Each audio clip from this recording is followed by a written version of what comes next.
All right. Wonderful, man. All right. So, Kelly, let's talk about your experience from yesterday. Kind of share it with the team. Okay, so I spent about 3 hours on the phone yesterday in my sync leads and got a hold of a couple people that I have not been able to get a hold of.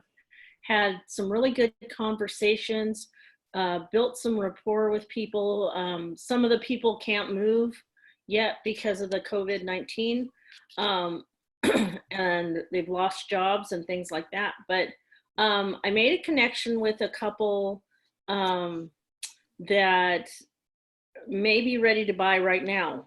They sold a house in Indiana, and the lady first, she kept saying, we're not in a hurry. We're not in a hurry. We don't want anything yet." And, I just kind of deflated the situation, or the conversation, because I said, I know you're in Sun City. I live really close. And just as your neighbor, I want to know if I can help you or your husband at this time. Is there anything you need? And that really, kind of turned the conversation around. And she was very appreciative and kind of put the wall down, and said, actually, there is this one property we're looking at. And so today, I told her I would go out today after our meeting and go look at it. And she said, "Well, why don't you come by and pick up my husband to go look at it too?" So we're going to go out and look at a property in Sun City today. And I have a couple others I want to show them. And so hopefully that'll work out to something good. I'm hopeful. Right. Oh yeah, it will work out definitely. It looks like they are motivated to buy. Yes. Living in RV. They're living in an RV, quarantined. Quarantined, right? Yeah. And they're probably not really enjoying that. Just living in RV. Nothing against RVs. Right. It's so beautiful, but did you find out where in a valley they're located right now? You said Paradise. Yes, they're at Paradise RV Park, which is really close to the property they want to look at. It's off of Union Hills, past Westbrook. Go past Westbrook, past 107th Avenue, and it's right there. Okay. So it's behind the Circle K. So it's behind Circle K. Yeah. Got it. And the price range that they're looking to buy, was it the 200 or? They're looking to keep things on low cost and want to only spend about $160,000. So I have a Gemini twin home in Sun City. I'd like to show them. The other thing that I was telling them was about the fees in Sun City and the cap fees. Now, it just so happens this place we're going to look at today is actually considered City of Peoria, so there's no cap fees on it. It's got a Sun City mailing address, but it's actually considered Peoria. So there's no recreation fees on it, but you don't have access to those recreation areas then. But I informed her, I said, every other place in Sun City, you're going to have to come up with a $3,500 cap improvement fee. And the I think it's $496 a year. It's $41.33 a month for the recreation fees. And she was not aware of that $3,500 fee. I said a lot of the HOAs in Sun City also have transfer fees on top of the monthly HOA. When you first join their HOA, you have to pay sometimes $200 or $300 of a transfer fee. So I informed her of that. I said, I really want to keep you informed on Sun City. These are things you need to know before buying there. Okay. So what you were doing there, you were educating them on all these, right? Because not everyone knows this information. Right. Okay. And that's how you obviously continue to develop a rapport with them, but which is, I think, is more important, is you're bringing value to the conversation. Right. When you're sharing this information, which is a very important information. Yeah. I have situations where agents were working with the buyers where they did not disclose that information ahead of time. And their buyers were blindsided by it after they already went into the contract, after they paid for the home inspection, after they paid for the appraisal. They come to find out that they have to come up with $3,500 capital initiation or capital improvement fee. Right. So by you sharing all this information ahead of time, you're obviously, again, you're presenting value to them with your knowledge, but you're also, you're setting expectations. You're setting those expectations. Right. Hey, by the way, if you're planning to live in Sun City or Sun City West or Westbrook Village, because Westbrook Village also, their capital initiation fee is over $3,000. I think it's $3,473. That's their capital initiation fee, Westbrook Village. Right. So they all have something like that, right? So by you setting those expectations, they will not come back afterwards and say, hey, you know what, Kelly, you didn't mention those things to us. Right. For that. You know, Ellen, they told me that they had talked to a couple other realtors that had not told them anything like that. I believe it. Yep. And they said they've been looking on Zillow, and they said Zillow doesn't have any of those fees on there. I said, well, please be informed that this is something you have to pay in Sun City and Sun City West. Well, not only Zillow, I mean, we had a situation recently where the listing agent from another brokerage, selling a house. I'm not sure if it was a house or if it was a twin Gemini unit, one of those in Sun City, where she did not disclose that capital initiation fee. Right. Okay. And it was a big problem with my agent's client, our agent's client, and obviously the seller. The seller didn't want to pay for it. The client was not prepared to pay for it. So ultimately, at the end of the day, the client decided to cancel, but because they canceled it late and after the fact, okay, they actually lost their earnest money of $1,000, I think it was, or $500, whatever it is, right? So you gotta know your stuff, and if you don't know it, you can always check with us. You can always Google it. You can go on their HOA site. You can call their HOA and get information. Okay, it's the same thing, for example, with Westbrook Village listing that I have. Kelly, you're familiar with it? Yes. Community. We come to find out that they do not allow FHA buyers in that particular subdivision, which is okay. I was like, why? Because Westbrook Village in general allows it, but that particular subdivision, which is Cross River Crossing or something, or Birdie Westbrook Village, does not allow. But then on top of it, my client, the seller, was under impression, and this is from the conversations that she had with the HOA board members and the vice president of HOA board, that VA is not allowed as well. Really? So, no FHA, no VA.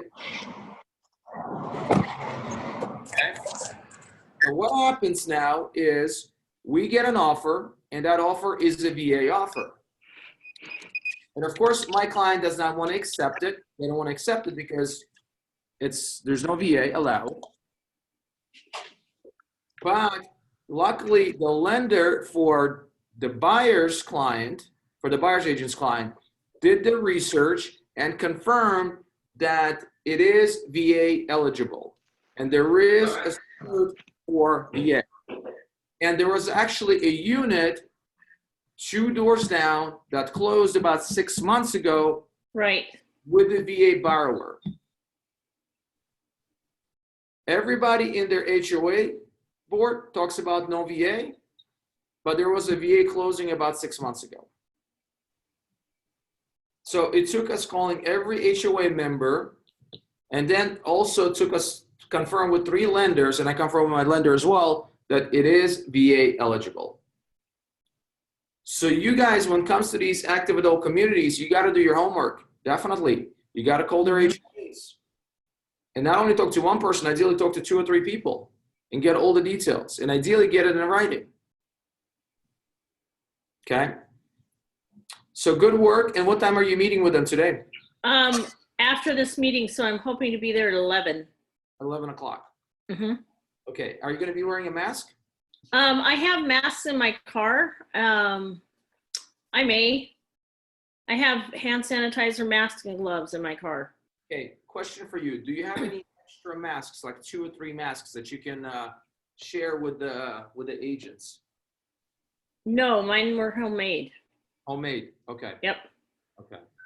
No. Right. Anyone's got masks? I actually found some. You know how I was looking for some yesterday, so. Oh, you found some? Yeah. Okay. Yeah. All right. Where'd you find them? I had my lady steal them from work. She's in like the medical field, so they're always wearing some. So I just told her to take a few. You mean she borrowed? She did not steal. Yeah, sure. I'm gonna give them back. Yeah. We're gonna give them back after you use them. That's right. So I have a quick question. Yeah. What's up, man? Color me the new guy, but why would any subdivision or HOA ever care where I borrowed the money from? VA, why would that matter? They don't, but what they have to do is, in order to be VA or FHA eligible, they have to pay for a certificate. Oh, okay. And if they're not paying for that certificate, that means that VA or FHA will not allow or will not lend the money to the borrower for that particular subdivision. Okay, so it's it's the bankers rule, not the subdivision rule. Correct. And it has to do primarily. It sounded the opposite, but okay, I got it. I know. And that's what my client is thinking. She's thinking the opposite. She's thinking that her HOA is not allowing. Okay. But it's not the HOA, it's the mortgage companies, right? And that's something that I had to explain to her. Most of us, you're going to be able to see in the condominium complexes. Like condominium complexes will not have like FHA certs.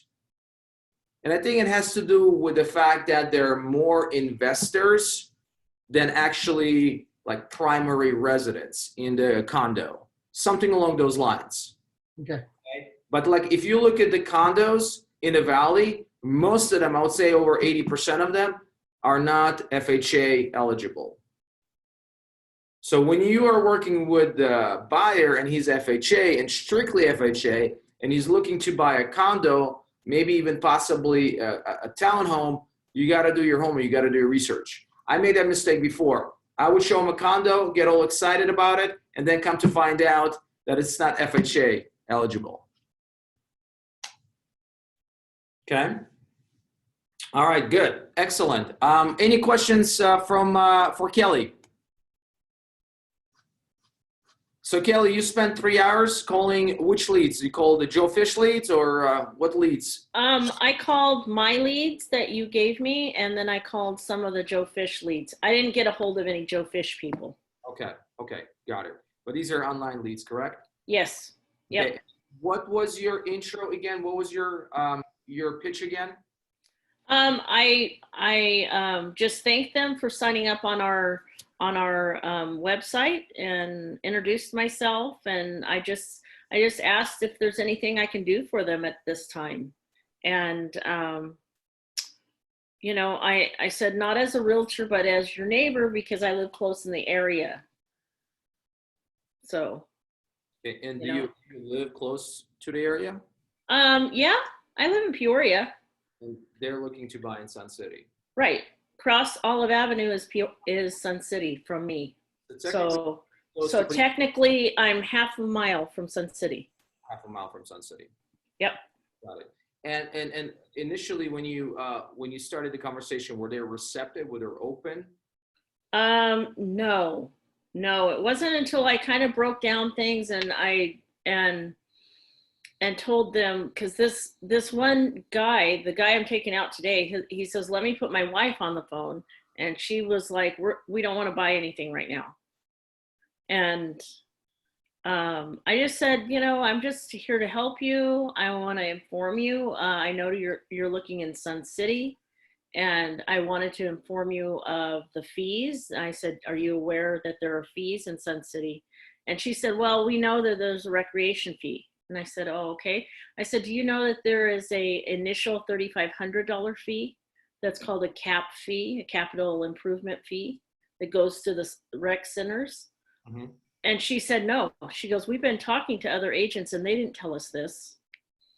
And I said, well, I want to keep you informed. I said, that's my job. I want to keep you informed. And, you know, and it just kind of bloomed from there.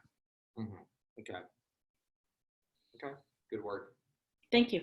Okay. Wonderful. All right. Good morning, Alberto. How you doing, buddy? Yeah, good morning. Doing pretty good. Doing pretty good. I had a couple of follow-up questions off of the previous topic with the HOA. So when we call the HOA offices, I mean, because you never know if you're actually talking to someone who actually knows what they're talking about, or just whoever they have at the front desk that day, and how many communities that specific property manager or HOA number. Especially right now. Right. No. Okay. Most of them do not live in the office. Yes. Right. So when we call, do we ask them specifically if that community is approved for FHA and VA, or do we ask them if they have the certificate? Which one do you think they would most likely know? I would start with your lender. With the lender. With your lender. Your lender has the tools, and I know they have access to the website that will allow them to check whether that particular community is FHA or VA eligible. Understood. Okay. Okay. That answers that question. For the fees though, you got to get that information from the HOA. Right. Yeah. Okay. A lot of times you can get it from the listing agents, especially if the listing agents are knowledgeable about that community. Okay. But there are going to be times where listing agents will make a mistake as well. Yeah. Okay. No, yeah, I used to live in Surprise, and that's surrounded by 55 and over communities, and it's literally every year one of the communities will raise something, change something, rename it for whatever reason. So yeah. Yeah. So your best bet is your lender. Okay. Like I quickly sent it to Steve Valley, and literally within 5 minutes he sent me a screenshot of a VA cert that is available for that particular subdivision. Okay. Okay. But FHA was not available. Mm. Okay. And then also utilize Sarah. Okay. Sarah can always reach out to the HOAs and find out more details and get more details. Okay. Okay. Especially if, let's say, you're working on a listing and you want to get all those details in place, Sarah can do that job for you. Gotcha. All right. Okay. Anything else, Alberto, from you? Yeah, actually, I forgot to ask something on Tuesday. We were like I said, we were looking at new builds, and I had asked the salesman that we spoke to that day. I called him, but he hasn't responded.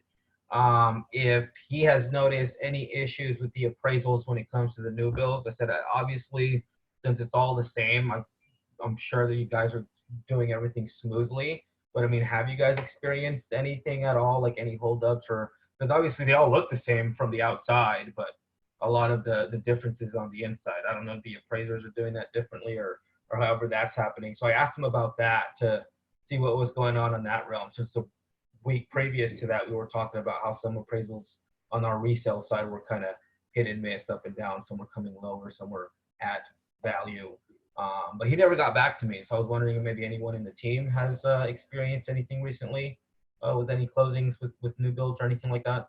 Not the new builds, but definitely resales. Okay.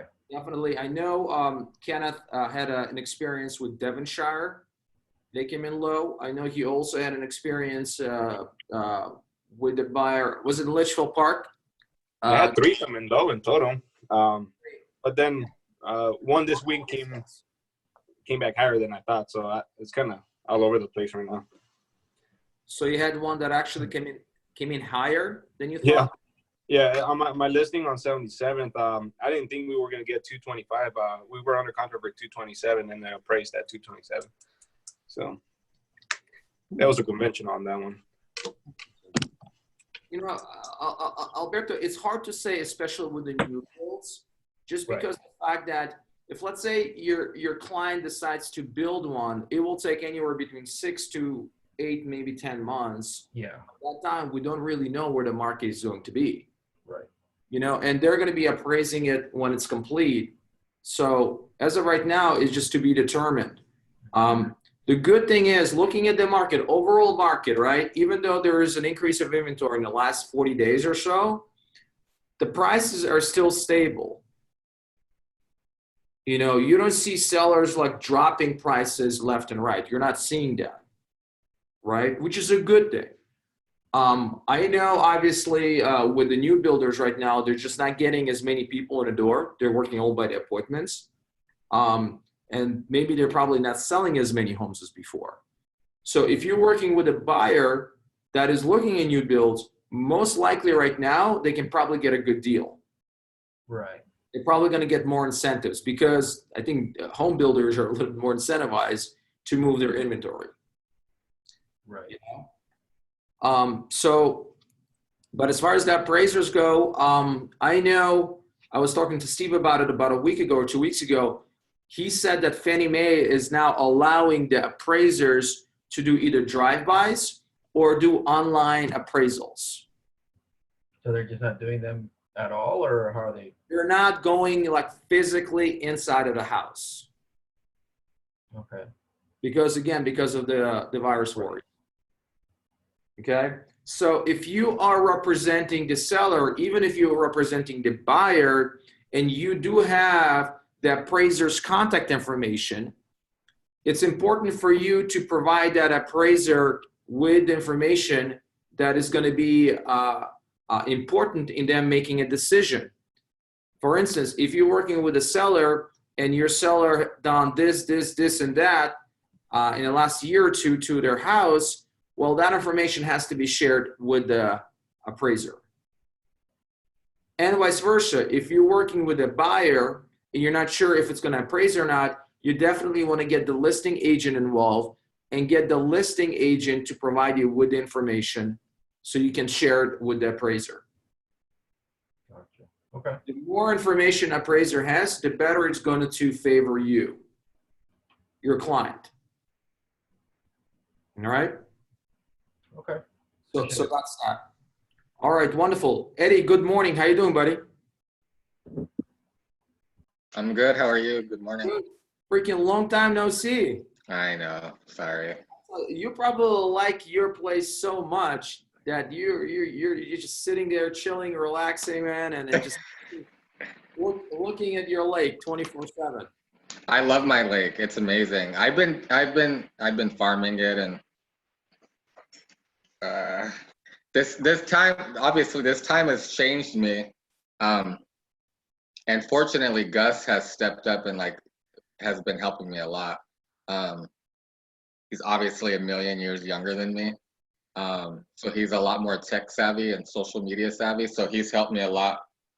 I remember in the beginning when I first joined you guys, Ken and Gus, I mean, not that no one else is, but Ken and Gus kill it on the phones and the sync and all that, calling expireds and all that. And that was something I never did. And when I talked to them, I always told them, you know, I'm not going to do that. I'd rather do open houses and meet people and be a socialite. And this time, obviously, everything shut down. So I've been working with Gus, and he's helping me switch to the digital era and start promoting and using Facebook ads and stuff like that to get myself out there. So it's been a change. Okay, that's good. I thought you were gonna say Gus is helping you to call expireds and cancels are for sale by owners. Well, we're getting there. Oh, you're inching closer to it. Yeah, we're getting there. I had to put because, you know, like I said before, I wanted to put flyers out and have flyers delivered and all that. And like I said, we're starting little by little. That's good, man. He's been super patient with me. I'm like, I don't even know what that is. He's like, Eddie, okay, let's just sit down and work through this. I feel like I'm talking to you when I'm talking to Gus. Really? I don't know, man. I'm not that patient. I think Gus is super patient. That's for sure. And Gus doing some really amazing things. I think he's gonna have. I have to look at the data. I think he's gonna have 3 or 4 closings this month. Gus, yeah, he's still working and he's still going out there and showing homes. He's killing it. He's killing it. And then his partner in crime right there. He picked up 2 listings in the last week or so. Trust me, I was gonna text you that I was gonna text you that your muscular airmen are killing it. Oh yeah. I mean, he is, look at him. I mean, and not only is selling real estate, but he's also buying a lot of stocks nowadays. So if you need any stock advice or tips, Ken is the one right there. Gotcha. Ken, what are you buying right now, Ken? I mean, last week I bought, like I told you, I put about 5,000 or 6,000 into airlines and some cruise ships. I know Gus is buying too, so it's a good time to buy, man. Anything you could close your eyes and buy. I mean, you're probably gonna make money. Any, many, money, mo. Okay, Yep. I'm gonna buy this one right there. So airlines is a great buy nowadays, according to Ken Cano. They just dropped a lot. I don't know if they're gonna recover. We'll see. Cruise ships right now, they're like what, $1 a stock, I think. Is it $1 a share nowadays? It's crazy. Yeah, it's a few dollars, yeah. Yeah. Right. I just want to buy stock in best homes. That's all I care about. He's not offering it yet. Hey, look, the way you guys are killing it, I'm in. Pre-IPO, I was telling him, pre-IPO, let us in. Are you listening to that, Alan? I am. I mean, we are going to be selling stocks in a mortgage company. So you would be more than welcome to invest in a mortgage company for sure. Mm-hmm. Mm-hmm. Yeah. And then hopefully title and escrow company as well. But yeah, we're pre-IPO right now. We're going to get there. We're going to get there. All right, guys, anything else for this week before we go? How are you guys doing mentally, all of you? How's your mindset? I'm good. I'm always in a good mood. Rob, living in Arrowhead Lakes, you should be good every day, dude. I mean, Absolutely. What is there to complain about? Absolutely not, especially right now when it's like 80 degrees outside. All right. What about you, Eddie? How you doing, man? I'm good. The only thing that pisses me off about living on this lake are all the damn bugs. I'm like, what the hell? What lake do you live on? I'm on the lakes in Tempe. Oh, okay.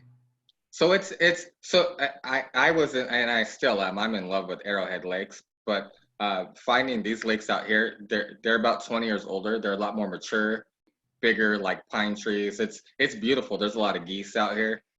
But once you actually live on the lake, it's like, what the hell? It's hard to sit outside because there's millions of bugs. Like they're like, I don't know if they're mosquitoes or gnats. So I don't know. Little bitty green things. Yeah, they're just flying all over the place. Yeah. We don't have them as bad here simply because we don't have as many trees. We Right. do.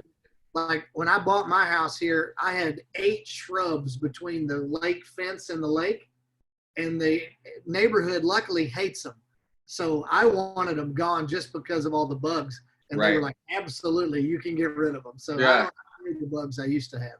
Yeah, and the geese out here, their poop is bigger than dog poop. The geese. I'm like, what the hell?